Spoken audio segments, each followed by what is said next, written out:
Hey guys, and welcome back to Remove Before Race. And today, as you can see, we've finally taken the camo off the new Aston DBX, and it's been quite the journey here on the channel for both me and you, the viewers, as we've gone from every car in the exact right order in the second century of Aston Martin, from DB11 first in V12 and V8 form, then to the brand new Vantage, of course the brute in a suit DBS, and now finally the final part of the puzzle, the new DBX.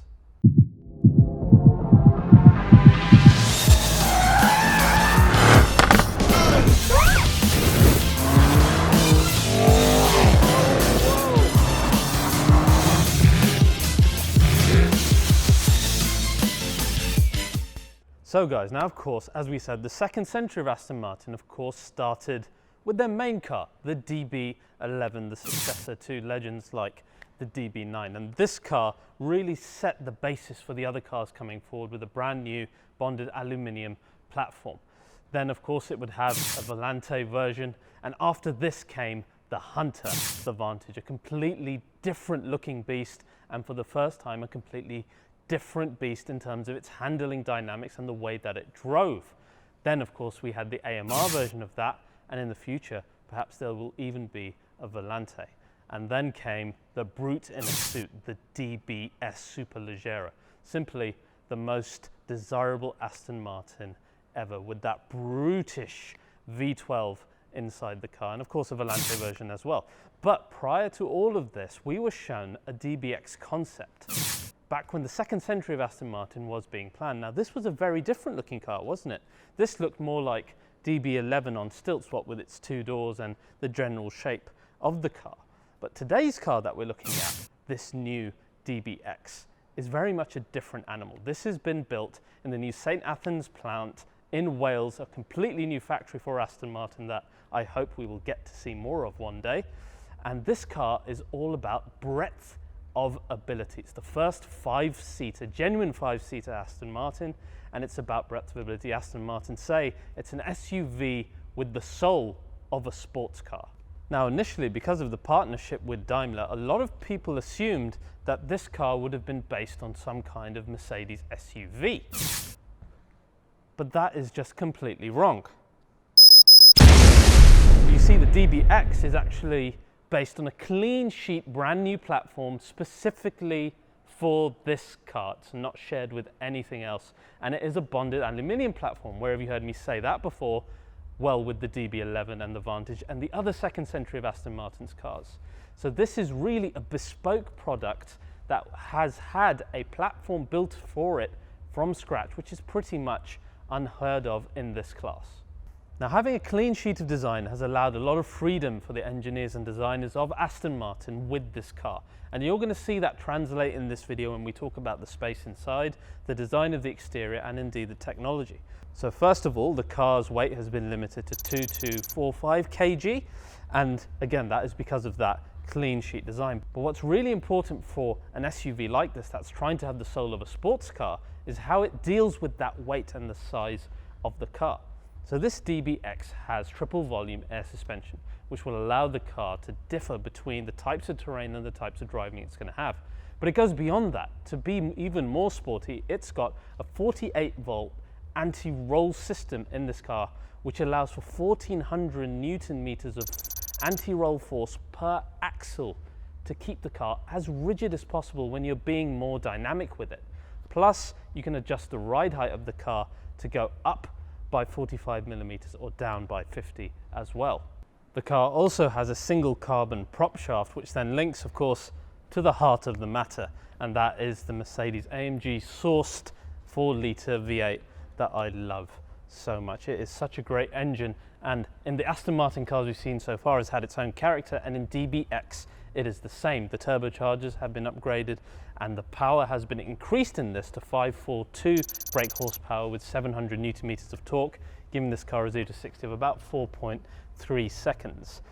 Now, the firing order is a bit different, so it's going to sound like a different car as well, and generally all the driving modes have been altered as well, specifically for application within the DBX.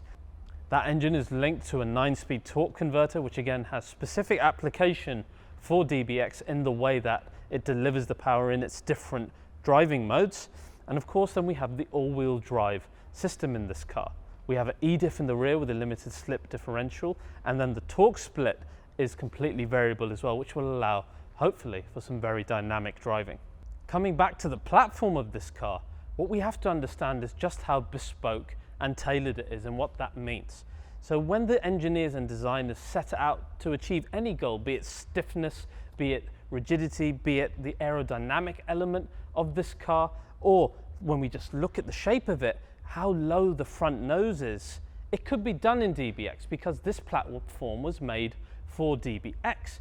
And when we compare it to its main rivals, which mainly exist in the VAR group, they are all sharing the same platform, having to make different cars based on the same one. Now, whether this car is any better than those, we'll have to wait and see over time, but what we can definitely say today, that DBX's platform was made for DBX. Thus, it is tailor-made. Now again, because this was clean sheet design, they could really do what they wanted with the aerodynamics of the car, and that's going to link directly to the design of this vehicle. Now, my favorite bit, and I think it's the bit that everyone's probably going to talk about the most, is the daytime running lights, which by themselves perhaps not the most interesting thing in the world on any other car, but on DBX, these are actually an aero feature. So air passes through here into the wheel arch and helps cool the brakes of this vehicle. We also have vents upon the bonnet here to allow cooling of the engine itself. Then a very cool aerodynamic feature on the side of the wing here. It almost looks kind of Zagato-like, and reduced pressure within the wheel arch here. But then we cannot talk about design without really going back to basics on Aston Martin. And the face of an Aston Martin has to be the front grille. Now, I really like the fact that we have a DB11 style grille here. Let's bring the DB11 in on this for a minute, and then looking back at the DBX. When you look at the design, the first time you see the car, it almost looks like Aston got a DB11 from the front, got a Vantage from the rear, put them together, then kind of made the car a bit more SUV-like. And you've basically got a DBX. And isn't that exactly what you want? I'm glad that they went for that DB11 grille because it reminds me of DB9, it reminds me of Vanquish, it reminds me of quintessential Aston Martin, whereas Vantage and DBS, they're a bit more brave, I think, in their application. This, however, is classic Aston Martin. The lights, to me, are classic Aston Martin. They're more DB9. They look just like a concept car's headlights. I mean, they look like they just should not work. But of course they do.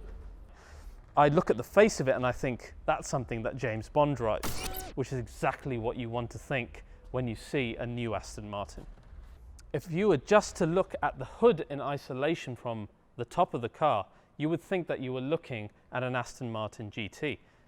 But the thing that really strikes you the first time that you have a look around the car and you see it in person, and certainly for me this was the case, is despite being the same length as its competitors, like a Range Rover for example, or something like the Urus, it looks so much smaller. And a lot of that is because of how well the car has been packaged, and plus how flat the underbody of the car is, which again, it helps aerodynamically, and they could do it because of the clean sheet design. This front part, the nose, is so much lower in the car compared to any other SUV I've seen. It really looks much more sports car-like. The roofline is so much shorter. We were commenting earlier, you can have a conversation across the roof because it's just not like other SUVs. And that is the impression you get. It is a large car with class-leading interior space, but that doesn't mean it looks large. If anything, it looks much more like a GLC in its size. This here, classic Aston Martin on the side. We've got lovely 22-inch wheels, which we will talk about later, but then the bulk of the car sits on the rear axle, much like the GT and the sports cars of Aston Martin. But then when we actually look at the rear itself in its totality, then you see that Vantage connection. It's unmistakable. Again, aerodynamics helping with that fixed rear wing, if you like, helping with the downforce of the car. But just generally look how wide and mean that looks. If you saw that on a motorway, I don't think you would think of DBX first. You would probably think of Vantage. But how can we talk about the rear without talking about that diffuser? Just look at it. It's one of the best looking diffusers I've ever seen. You open the boot and you're just greeted by layers and layers of carbon fiber. The exhausts look better than they do in DB11 or Vantage. It looks really, really menacing from the rear. The stance is fantastic. We look at the roofline and the greenhouse of the car. It's so small for a car that has more room inside it than a Range Rover. The B-pillar is made completely of glass, so you've got a completely uninterrupted greenhouse on the side, again lending to a much more GT car-like look. I think the rear wing looks fantastic, and it's designed in an aerodynamic way to allow for no water to fall on that rear windscreen, thus keeping it clean and minimalistic design, because you don't need a rear wiper either. Now, of course, because this is Aston Martin, and unlike the German marques, you can really customize this car as far as you want. There are many different set specs beforehand available, just like we had in Vantage and DBS. So we've got, for example, Aspen Escape, Bohemian Escape, we've got Urban Fighter, some very Bond-looking ones as well. We even have, well, today's one is actually called Regatta. I really like the fact that we had this one because it really shows off the car's lines really well. We've got other wheel options other than these. Of course, there's different finishes for these, but one really interesting one is the ribbon design, which apparently looks like two stag's antlers going into each other. Very difficult, I'm sure, to create alloy wheels like this. But for me, these sports design wheels, they're just absolutely perfect. Every wheel option is 22 inches. And I must mention carbon fiber, as I'll mention inside the car as well. There's just so much of it. You look at the side sills of the car, the front lip here, the diffuser, I already showed you how insane that looks. But what really has always set Aston Martin apart from its rivals have been its bespoke interiors and how the car makes you feel when you sit inside. Now, the first thing that got to me when I got into the DBX was the door handles. You've still got the exact same door handles as you find in DB11, and that's a welcome treat if you're used to the new Aston Martin. Equally, when you sit in, the first thing I said was, well, it smells just like a DB11, and it's that classic Aston Martin leather smell that you're so accustomed to if you know the cars. And really, the first impression you get is you're sitting in an Aston Martin. I keep saying the same thing because it's true. Everything you look at, you got the door handles like we've seen in the DB11 and the Vantage. The steering wheel, although new with its controls, and I'll show you what those look like now, is classic DB11 Vantage in its design as well.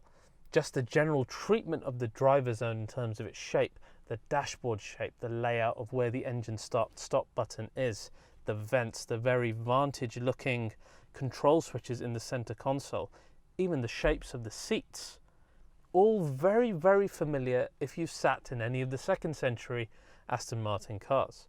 But that's, I think, where the familiarity ends and the plus points of the DBX interior begin. Now, of course, you are surrounded by sumptuously crafted leather and Alcantara, and every single car has over 200 man-hours of pure handcrafted stitching. That's how bespoke these interiors are, and it really shows when you sit inside. You just look at the simple finish of a dashboard. You won't see this pretty much in any other manufacturer. But it even gets better in the DBX. The first thing that you really, really feel is this lovely bridge here. First of all, let's look at the carbon fiber element that's been used in this sportier design. Looks absolutely fantastic. You've got the Daimler touchpad here with the Vantage-like buttons, but then this bridge area with the extra storage capacity. Aston say that you can get a handbag in there. I haven't got a handbag, but we're going to use this. And there you go. That's plenty storage.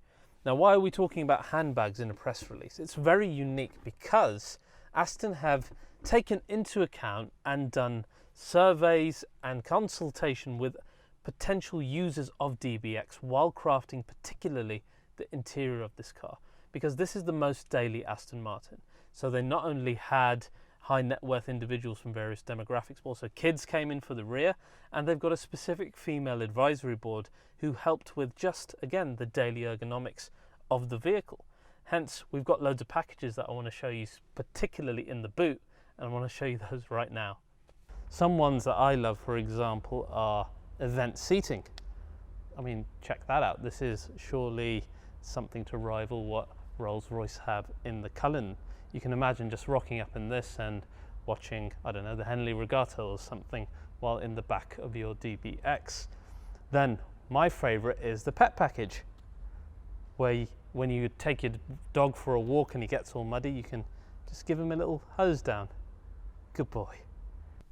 Now we've seen the similarities, but what are the big changes? Of course, first, the steering wheel controls, where you can see, much like in the Daimler application on Mercedes-Benz cars, you've got your Distronic settings here, your cruise control, your telephone, and all of those functions right here on the steering wheel. But these controls look nothing like those versions. These are much more like what you see in DB11. But the big story is really the digital driver zone, finally a full one in an Aston Martin car. Now Aston have done purely digital driver zones before with the DB11 and the Vantage, but they had separate sections. This is one single screen of 12.5 inches, much better design compared to Vantage and DB11. I mean, just look at it. It's got actual textures in there and it looks like a genuinely analog screen. Now this is a prototype, so we're not going to delve too much into that, but you get a lovely screen here and you get an upgraded system here again, which we will look at further when we review the car in the future. Essentially, if you've seen S-Class or, for example, my GT63S, it's the same type of upgraded command system in here. And the DBX really benefits not just from the infotainment, but all the safety systems that come along with the Mercedes and Daimler system. So we've got lane tracking and traffic sign assist and many others, a whole host of which appear within here. And those are only massive, massive benefits to anyone using this, the most daily Aston Martin ever made. Now, in terms of interior space stats, this is the market leader versus cars like the Range Rover, the Cayenne, the Bentayga. It's got more space, not just for the rear occupants, but for us in the front as well. The amount of head I have here, and I'll show you the rear as well, is incredible. So despite looking like a much smaller, sportier SUV, we've got class-leading space in here as well. I really like the application of the aluminium trims and how the carbon fiber sits on the door cards. It's just different to how I see compared to other manufacturers. I love how the engine start-stop button still highlights red when you push it. Again, a classic Aston Martin trait. Now, apparently Aston spent 6 months just refining the driving position. Now, what I can tell you about it, as soon as you get in it, you feel like you are cocooned. A lot of that is the structure of the dashboard and the interior, but it really feels like a sports car. Yet somehow you're in a more commanding position. What's also interesting, because of that low slung front nose, you really don't see that much bonnet. So again, it's not akin to a typical SUV feel. It feels more like an Aston Martin in the way that you sit. Of course, you got your usual cup holders here hidden behind this storage area, but what is completely new as well, you get a completely brand new key, and this will be going forward, I think, into the future cars as well. It's really, really a lot slimmer and a lot lighter compared to the older key, so that's a good change. The seats are very much like DB11, but they've got their own stitching style and they're very slim again compared to other cars in the class, giving much more space in the rear. So here we are in the first ever 5-seat in the rear of an Aston Martin. Didn't think I would say that anytime soon. And it's a really comfortable place to be. Look at the amount of headroom I have in this. I don't think I've sat in another SUV. In fact, there isn't another SUV with more headroom or legroom than this new DBX. And it really shows. In fact, just the panoramic roof, how much I can see of the room. I have to show you. I'm going to have to use my iPhone 11 Pro for this. Let's get a wide angle shot just to try and show you just how much you see thanks to that panoramic roof. And the other thing that really surprises you when you jump in the rear is just how low the floor is. Again, we're going back to that clean sheet design. The floor sits so low, it's so easy to get in and out of the car for the rear passengers, and it's really not that SUV-like in that sense. In terms of practicality, we've also got a 40-20-40 split for the rear seats, allowing for plenty of storage if you need it. So guys, I hope you enjoyed that first look at the brand new Aston DBX and the final car of the second generation of the new Aston Martin. If you enjoyed this video, please do like, subscribe and share it. Of course, we can't wait to get behind the wheel and really see what this dynamic SUV can do in the future. So subscribe to the channel and hopefully we will hear this V8 start up very soon. See you soon, guys.